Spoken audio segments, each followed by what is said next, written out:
This is the road to 220. Maybe it's just a pit stop is a better analogy because I'm basically at. This always happens anytime I'm bulking. It always is a lot easier. I always get there sooner than expected. This happened if you're familiar with our pit stop to 242. So maybe I'll call this pit stop to 220. I don't know. Because the road 220 is done. But if this is your first time stopping by, I'm Coach Gaglione. This is the drive home from Gaglione Strength. And I've been involved with strength coaching and powerlifting for over 14 years. And this is my bulking journey. I've been as heavy as 340 pounds. I just did a bodybuilding show about a week ago at 198 pounds. I'm sitting about 220 pounds today, intentionally bulking up because I have a new goal of squatting 880 pounds in the 220 class. My PR at 220 class is 800 pounds. At that particular meet, when I hit 800, I had fell backwards on my second attempt after getting the squat command. And I hit 800 pretty handily, and I had a lot more in the tank. I felt like I was good for about 850 pounds on that particular day. So even though 80-pound PR seems like a lot, I had a lot in reserve. I had a lot in the reserve at that particular meet when I did the 220 meet. And then last year, around this time, I was prepping for the Better Militia World Championships in Lake George, and I'm going to do that once again. So I'll get back on the platform. I think it's like December 11th or December 12th. I should know this. I guess December is 5 days. It'll be December 12th, if my calculations serve me correct. Whatever that Saturday is. Last year at that time, I squatted 835 pounds in the 242 class. I weighed in at about 235. I'll probably be around the same weight on the platform. I'll probably be 235 on the platform as well. Do a small water cut because I'm going to build up, try to fill out the class a bit, and just use this as a time to kind of gain mass. I'm actually, I still have my abs visible in the morning for what it's worth. So I don't want to accumulate too much fat. Once my abs start to kind of disappear in the morning, then I will probably pump the brakes a bit as well. If I start to see 230, 235 on the scale, I will also start to pump the brakes a little bit. But I gave myself about a week of a diet break. And during that time, I used the hook bar for some speedy squats and worked up a bit as well. Did those with blue bands, so the strong band tension, and I did some down sets with four plates with a closer stance. Felt pretty good. From there, I did also some speedy deadlifts against bands, and then worked up to 500 pounds, or I should say 495 against strong bands, the green bands. Then I did a down set at 495, conventional, raw as they say. And I did Buffalo bar bench, and then also now on this particular day, we call this the subtotal Sunday. So throughout the next couple of weeks, I won't do this all the time, but I want to just get used to squatting and benching in gear on the same day. So we subtotal Sundays were born. I'll do this a couple of times. I won't do this all the time, but probably another 2 or 3 times leading into the meet. And then once I get to about 4 or 5 weeks out, I will spread out my days a little bit more so I can have a little bit more recovery for my nervous system and that sort of thing. And I'm going to be doing accessories from my buddy, my bestest fat friend. Just kidding, Jesse. Jesse Burdick was my old coach. He was really my only powerlifting coach that I used long term for over a year. I forget how many years exactly, but it was on and off for probably 2 or 3 years. And I learned a lot under him, and he was a big influence. And I've always been kind of a West Side disciple, if you will. Learned a lot from Louis Simmons, both from his books, DVDs, even West Side VHS tapes, believe it or not. That's how long I've been kind of studying West Side for. That was back in high school. Those were really cool. So Chuck Vogelpohl, as I'm wearing the hat, was a big inspiration for me. And learning from Louis has been great. Got to learn from him in person a few times, but Jesse Burdick was instrumental in my tutelage and my teachings, in my learnings, I should say. I don't know what I'm saying, but also it's been a big influence on how I am as a teacher, how I am as a coach.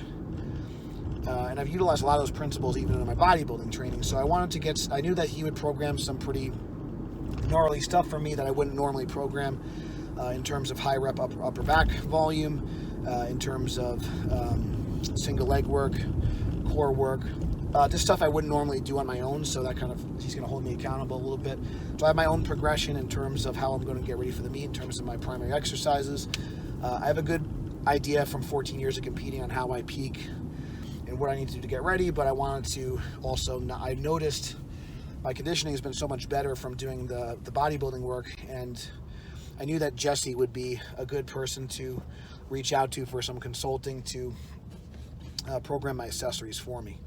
So we collaborated and we did some work, and I'm very grateful to have someone like him in my corner. He's one of the best in the world. He's also worked with a lot of all-time record holders as well. So it's been cool to like just work with him over the years, and we've also, I went from, kind of studying under him to also even kind of, some of our athletes competing against him. Oftentimes, we'd have like a Larry Williams, competing in the same meet as like a Jeremy Avila and things like that. Or I might have been like coaching Gina Versa, and then Jesse would be coaching Tiny Tiff, and etc. So it's just kind of cool that I'm kind of able to rub elbows with some of the people that are the best in the world, not just as athletes but as coaches too. And I do believe Jesse is one of the best people to learn from in terms of conjugate training, in terms of Westside style training, and just powerlifting and strength coaching in general. He's just got a wealth of knowledge, also really highly knowledgeable in terms of training athletes and just getting people stronger in general. So thank you, Jesse. So now on to the subtotal Sunday. I worked up to about 5 plates on the squat bar with collars in my briefs, and then I did 600 pounds, I guess it was 610 in my suit. Did 700 pounds straight weight, smashed it out of the park. And then I did I was supposed to stop there, but got a little greedy, so I kind of made a barter with myself. So I did a kind of a projected opener. I was supposed to just work up to like a last warm-up on this day, but I went up a little bit more because it just felt so good. So I went up to like a kind of a projected opener or so, and I worked up to 750 pounds, smash it. I mean, it moved like unbelievable. So 750 pounds with a reverse mini band, good depth, had Mel calling me. That should be good enough to get some white lights at the meet. It looked about parallel to me, which again, it's called spade a spade. A lot of times in equipped lifting, the standard is just not as deep as a raw meet. So I felt like it was a good standard for the federation and the competition that I'm going to be doing. I was happy with it, so that's just trying to be objective about it. I could probably got it a little bit lower, but I was happy with it. It was a good start. I haven't been in my suit in months and months and months. I haven't handled that kind of weight really since it's been about a year since I've had over 700 on my back, so, and it moved like butter, so that was great. I didn't forget how to squat. I did some back down volume and just like a loose training brief, so basically raw-ish, as they say. I planned on squatting to the box, but I was very bloated and I didn't quite get all the way down, but it was still a good depth nonetheless. So I did, I guess, let's see, I think it's about like 505, 515, so I guess it's 520 pounds. I did 2 sets of 5 and just a belt. That felt really good, just to get some back down volume. And then I worked up to, got it in my bench freak shirt. I did a singles at 315, 365, and 395, so that's hopefully about a last warm-up for me, is somewhere in that high 300, low 400 range. My shoulders feel really good. I'm still having a little bit of a bicep. I got a little bit of a bicep tweak from doing August of arms still, so I just got to get that squared away. But everything moved really good. 395 moved out of a cannon, so I'm ahead of the game on the bench. It looks like my goal is to get back up to 500 pounds in the shirt, which again, it's nothing astronomical, but I just haven't been able to do that. I've been dealing with a lot of shoulder injuries and issues over the last several years, and honestly throughout my training career, just from wrestling and playing football and things like that. So 395 looked really good. I was getting commands from Mel, which was great. It felt great, and I haven't had more than 315 in my hands, all bodybuilding prep, and I did very little barbell benching, truthfully. during my bodybuilding training, I did more dumbbells and body weights, so in machines, so that felt great. So I was very happy with that. It's a good start for Subtotal Sunday. So at our road to 220 is off to a good start. My goal is to squat 880 pounds and total 2,000.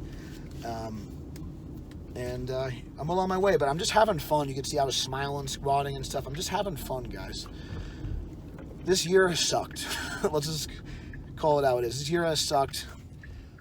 So why not focus on the things we can control? Why not focus on having fun? You know, so I'm having fun with my training. I'm making progress. The way I'm approaching my training is a lot more long-term. I'm spreading out my training volume. I'm going to bounce back and forth between hypertrophy phases, which is going to be more bodybuilding focused, and strength phases, which is going to be more powerlifting focused. I'm going to kind of take a chapter out of Stan Efferding's book. And I think, you know, to his credit, I mean, I think he had it right. And I think that was what allowed him to break all-time world records into his 40s. And I'm only in my mid-30s, so, and I plan on doing this at least for another decade. So, got to stay healthy, got to stay strong. So we're going to spread it out.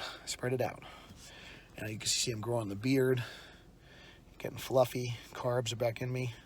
It's a good week. So that's our first episode in the Road to 220 series. If you guys enjoyed the video, please like, share, subscribe. Check out the links in the description if you want to support our program.